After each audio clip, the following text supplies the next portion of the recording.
중국을 자전거로 여행할 수 있을까요? 할 수 있다면 여행에 필요한 정보는 무엇일까요? 저는 실제로 베이징부터 광저우까지 약 4,000km를 자전거로 이동했습니다. 그런데 이 여행을 하면서 중국 자전거 여행에 대해 궁금하신 분들이 꽤 있더라고요. 그래서 이번 영상에서는 제가 직접 경험한 중국 자전거 여행의 현실적인 정보를 정리해보려고 합니다. 하나, 둘, 셋.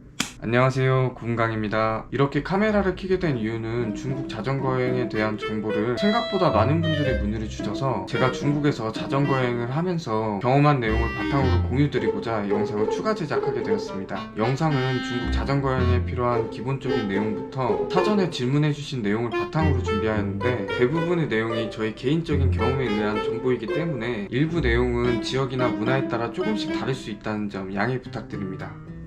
그럼 시작하겠습니다. 중국을 여행하는데 무비자로 30일까지 체류할 수 있습니다. 그래서 30일 이내에 자전거 여행 끝난다면 비자 없이 가도 좋고 30일 이상 장기로 여행한다면 중간에 홍콩 같은 곳으로 나갔다가 다시 돌아오는 방법을 많이 사용하기도 하는데 애초에 비효율적이기 때문에 30일 이내에 끝나는 것이 아니라면 비자를 발급받으신 것을 추천합니다. 저는 대부분의 숙소를 1만원대에서 2만원대의 숙소를 잡았는데 대부분 좋은 퀄리티를 유지했습니다. 그 이유는 중국은 도시마다 호텔이나 숙소가 굉장히 많기 때문입니다. 다만 한 가지 문제가 있는데 모든 호텔이 외국인을 받을 수 있는 것은 아닙니다. 중국에서는 외국인 주숙 등기가 가능한 호텔을 이용해야 하는데 사실 직접 돌아다니면서 찾는 것은 꽤 많은 시간을 낭비해야 합니다. 저는 중국에서 트립닷컴이라는 앱을 통해 예약했는데 예약한 숙소가 모두 주숙 등기가 가능한 호텔이었고 예약한 호텔 중 몇몇 호텔은 주숙 등기가 불가능하다고 했지만 다시 확인해달라고 하면 결론적으로 가능하다고 했습니다. 트립닷컴이 중국 회사에서 운영하는 앱이기 때문에 중국을 여행할 때 다양하고 많은 숙박시설을 제공한다고 합니다. 그리고 영어나 한국말이 가능한 상담원이 24시간 대기하고 있기 때문에 중국 장기 여행에 특화되었다고 할 수 있습니다.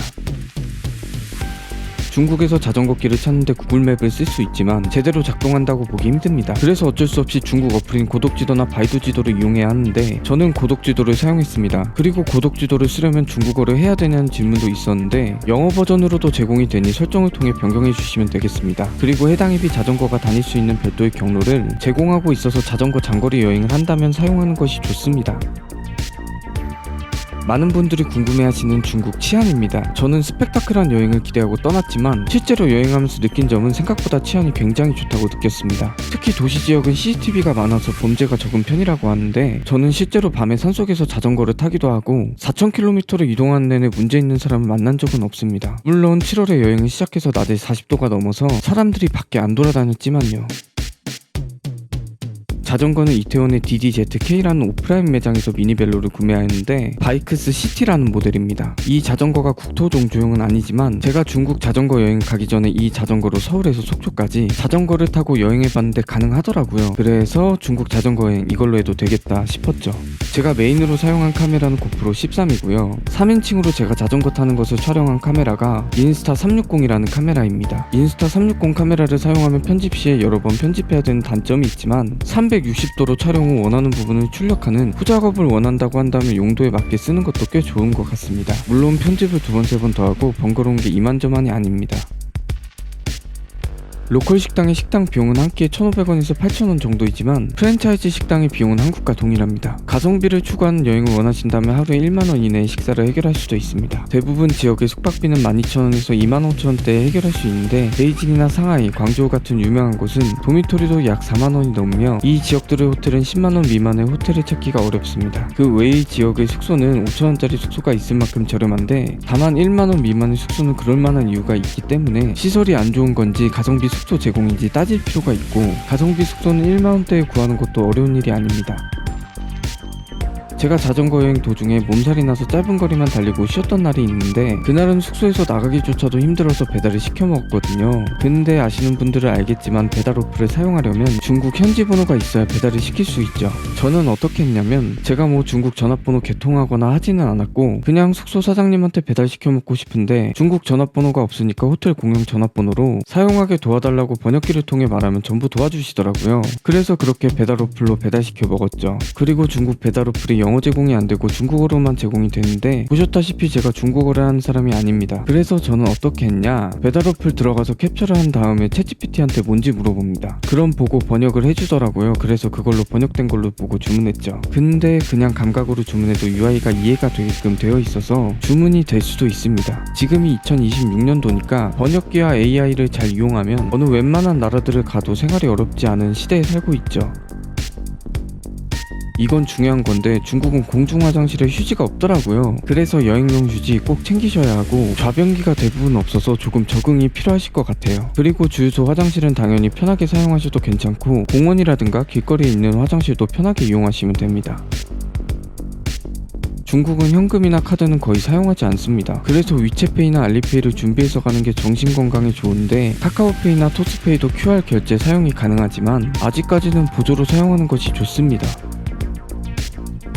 중국에서는 유튜브, 인스타그램, 구글 등을 사용할 수 없다고 해서 VPN을 설치해야 된다고 하는데, 로밍을 하면 전부 사용이 가능해서 저는 1개월치 4만원짜리 로밍을 사용했습니다. 그래도 와이파이를 사용해야 하니까 VPN을 미리 다운받는 것을 추천드립니다. 제 자전거는 미니벨로라서 중국 갈 때는 캐리어에 넣어 대형 수화물로 맡기면 비교적 편하게 이동할 수 있었습니다. 그런데 중국에서 자전거 여행을 하면서 짐이 너무 많아져 결국 캐리어는 현지에서 폐기하게 됐습니다. 그래서 홍콩까지 이동한 뒤에 한국으로 돌아올 때는 자전거를 천으로 감싼 후 공항에서 랩으로 한 번 더 포장해 가지고 왔습니다. 홍콩 공항에는 랩 포장 서비스가 있었고, 보통 대부분의 공항에도 이런 포장 서비스를 제공한 곳이 있습니다. 또 인천공항에는 일반 자전거를 포장해주는 센터가 있다고 들었습니다. 일반 자전거의 경우 그곳에서 포장한 뒤 해외로 가져가고, 돌아올 때는 다시 해체해서 박스에 담아 수화물로 붙이는 방식도 가능하다고 합니다.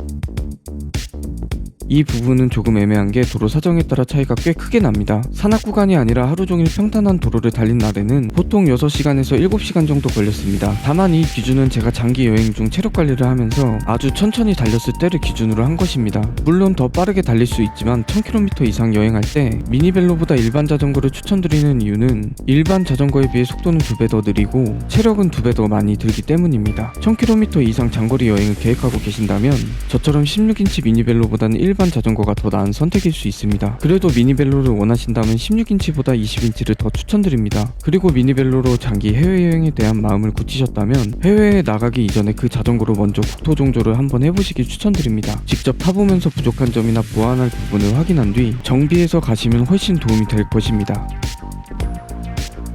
장거리로 자전거를 타고 이동하다 보면 중간중간 들개무리를 마주칠 수 있습니다. 제가 여행했을 당시에는 기온이 40도에서 41도 정도로 매우 높아서 들개들이 매가리 없이 대부분 그늘에서 지쳐 쉬고 있었고 크게 위협적으로 보이지는 않았습니다. 그래서 저도 자극하지 않고 속도를 유지한 채 그대로 지나간 적이 있습니다. 다만 상황에 따라서는 충분히 위협적일 수 있기 때문에 들개는 항상 조심하시는 것이 좋습니다.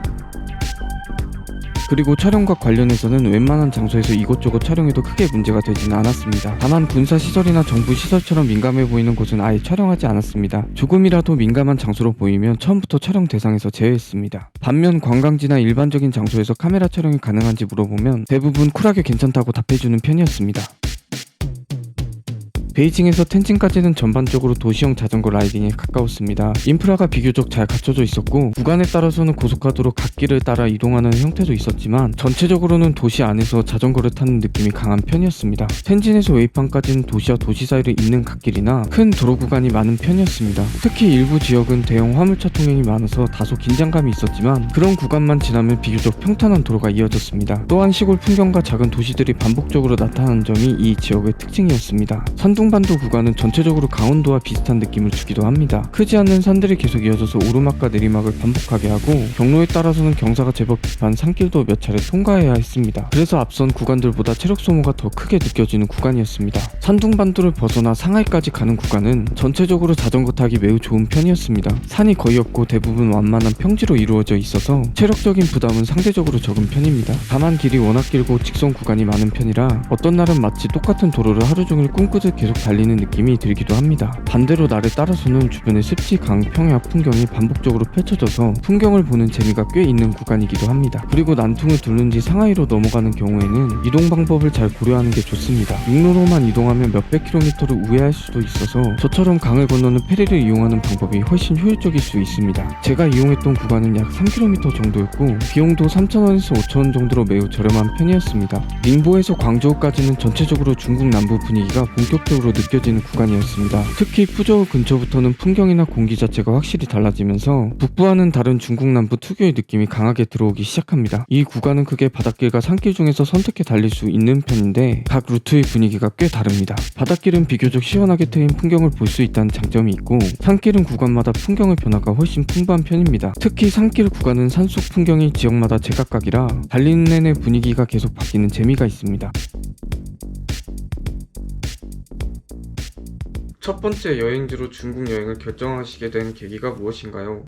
원래 일본이라든가 러시아도 생각하긴 했는데 중국에 대한 정보가 많이 없더라고요. 그래서 내가 이곳 여행하면은 새로운 영상을 찍을 수도 있겠다 라는 생각에 이렇게 중국을 가기도 했죠. 중국을 이렇게 오랫동안 여행할 수 있는 게 흔치 않잖아요. 그래서 영상으로나마 간접적으로 경험이 되셨길 바랍니다. 영상에 나온 진부치테 자전거 가방 어떻게 구입하나요? 쿠팡의 미니벨로 캐리어라고 검색하시면 나옵니다. 제품이 여러 종류 나오기 때문에 원하시는 제품 구하실 수 있으실 거예요. 만약 당신이 자전거를 타고 장수성을 지나면 우리 집에서 하룻밤 머물 수 있다. 네, 이미 여행이 끝나가지고 마음만 받겠습니다. 네. 자전거 패드 있는 바지 입으셨나요? 일반 바지 입으셨나요? 안장통은 없으셨는지 궁금해요. 그래가지고 일반 바지를 입고 갔는데 제가 푸저우쯤인가? 그때부터 안장통이 너무 심각해가지고 그때 당시에 치액을 걸렸거든요. 치액을 걸려서 약국 가서 약 좀 많이 처방을 받았었죠. 지금은 많이 완치됐습니다. 그래서 자전거로 장기 여행을 하시려고 하신다면 패드 있는 바지를 꼭 입으셔야 될 것 같습니다. 저는 그게 왜 중요한지를 이해를 못해가지고 안 입었는데 후회가 되네요. 한동안 자전거를 못 타죠.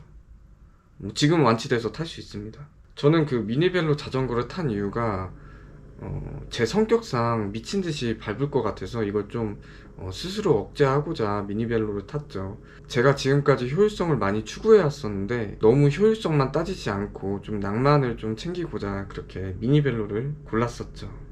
오늘 준비한 거는 여기까지고요. 문의 주신 내용 중에 제가 놓친 게 없는지 걱정이 되기는 하는데 혹시 제가 놓친 부분이 있다고 하면은 댓글로 남겨주시면 제가 최대한 다 열심히 답변 드리도록 하겠습니다.